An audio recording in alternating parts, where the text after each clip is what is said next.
नमस्कार, मैं मीनू MS देव दिशा में आपका स्वागत करती हूँ। जय माता दी।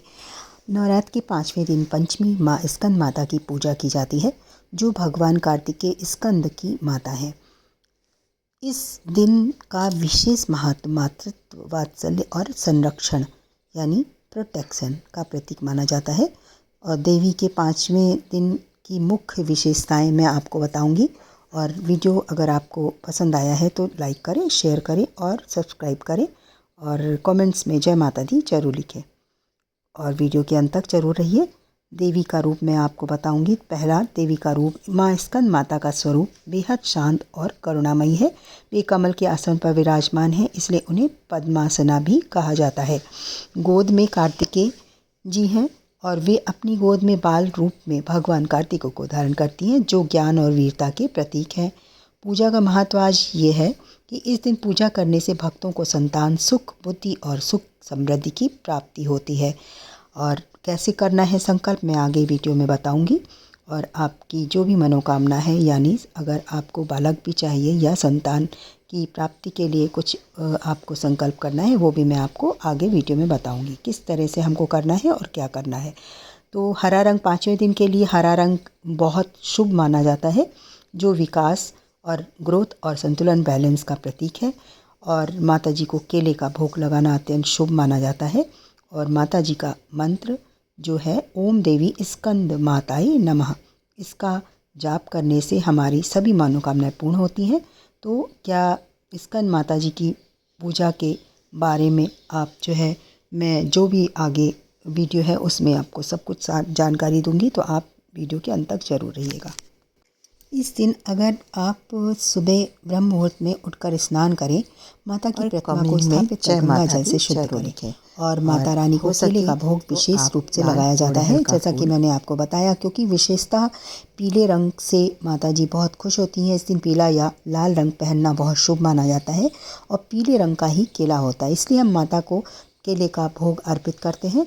और मंत्र पूजा के दौरान ओम देवी स्कंद माताये नमः ओम देवी जाप करना चाहिए। और ये मंत्र 108 बार जाप करें, यानी एक माला में 108 मोती होते हैं, तो एक माला हमको करना है।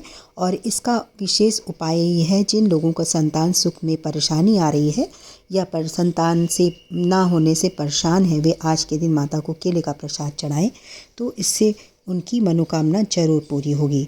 और आरती में कपूर घी के दीपक से माँ स्कंद माता की आरती करें। माँ स्कंद माता का आशीर्वाद पाने के लिए पूजा सच्ची श्रद्धा के साथ करनी चाहिए। क्या मैं आपको ये ज़रूर बताना चाहूँगी कि अगर आपने सुबह उठकर पूजन नहीं किया है तो कोई बात नहीं, नवरात्र की हर रात्र में भी हम इसकी पूजा कर सकते हैं। तो संध्याकालीन समय, यानी कि जब हम सूर्यास्त होता है, सूर्योदय और सूर्यास्त के समय ये पूजा विशेष लाभकारी होती है।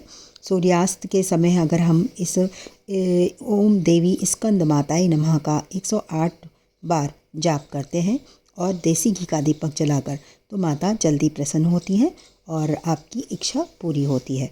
और इसी दौरान जो है आप घर में गूगल का धूप भी करें, और इससे माता जी और प्रसन्न होती हैं।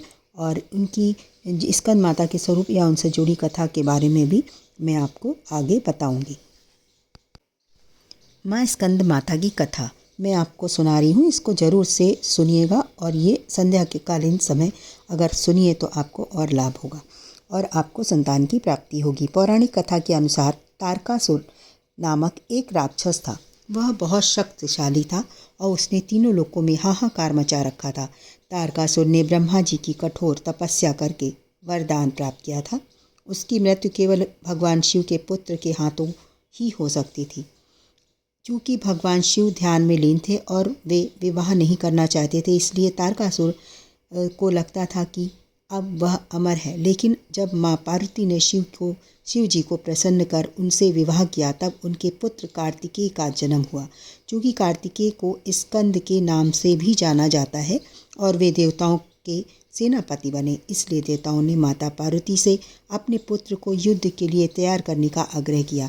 माता पार्वती ने तब स्कंद माता का रूप धारण किया और कार्तिकेय को युद्ध कौशल सिखाकर असुर तारकासुर का संहार करने के लिए तैयार किया। स्कंद माता के मार्गदर्शन में भगवान कार्तिकेय ने तारकासुर का वध किया और देवताओं को भय से मुक्त किया। तो ये थी छोटी सी कथा जो मैंने आपको बताई स्कंद माता की।